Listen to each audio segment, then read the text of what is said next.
Sir, the Honorable Finance Minister has told us why he has thought fit to bring these finance bills in the middle of the year. The plan contemplated a tax of about rupees 400 crores, and now that the Finance Minister does not want to take recourse of deficit financing, naturally the tax has got to be increased, and it now comes to about rupees 1300 crores. Therefore, money must come from wherever it can be had, and some sort of tax has to be imposed. Now the proposals have to be examined from that point of view.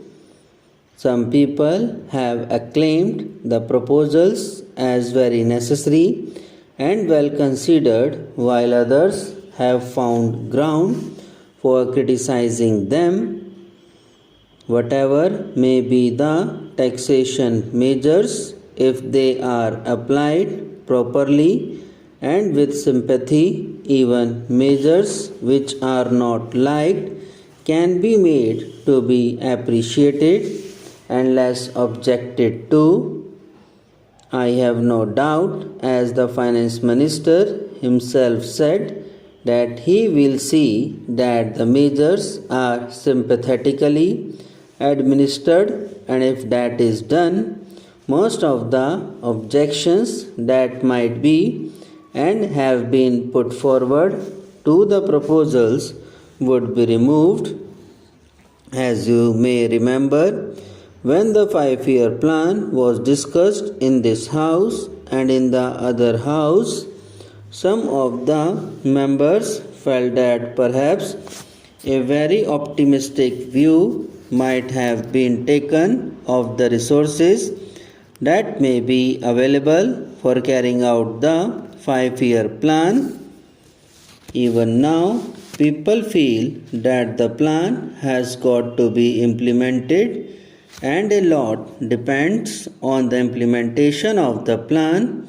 But the question is, have we taken note correctly of the resources that are available, and have we not overestimated and take rather an optimistic view? But implementation of the plan will not be very much affected if instead of 5 years, a few more months are taken to implement it.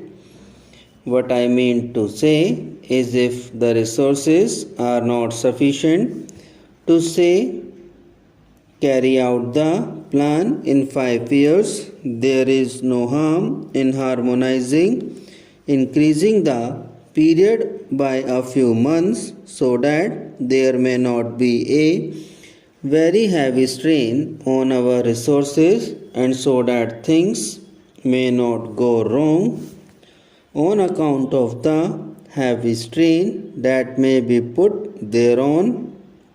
Another thing that can be looked into very conveniently is whether or not a certain amount of savings can be effected. So far as the proposals in the two bills are concerned, I have one or two suggestions to make. One is as regards the capital gains tax.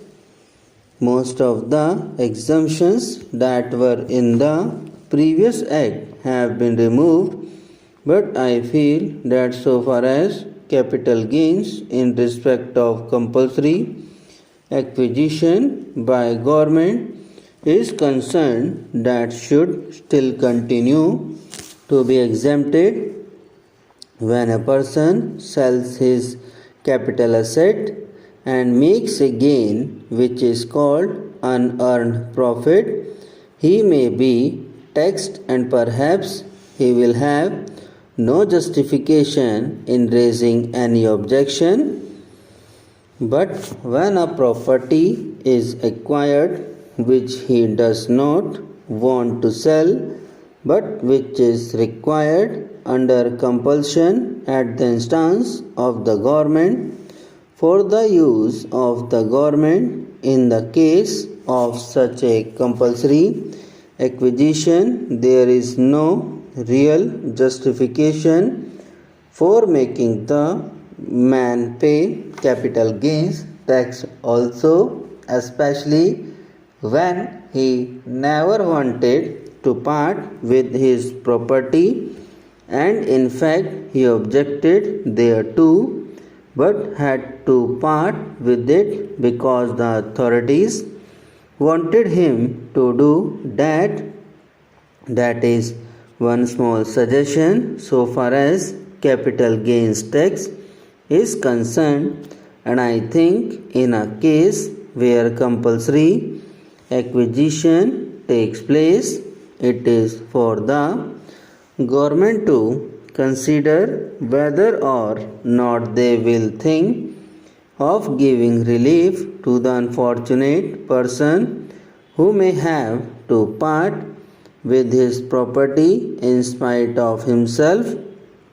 Another suggestion that I have to make is that so far as compulsory deposit is concerned, the people who are conservative and who have put in careful and prudent management and have built up resources generally use them for the purpose of increasing the volume of business and stabilizing the position of the company. But here the position is just as if you are going to penalize those companies which have prudently managed, which have been managed in a conservative manner, and which have not frittered away their resources. Some consideration should be shown to such companies that have built up resources and have utilized them in expanding their business so that they may not be called upon to put in these compulsory deposits. Otherwise, wasteful expenditure will be encouraged, and the management which have not been taking proper care for conserving their resources will get a premium.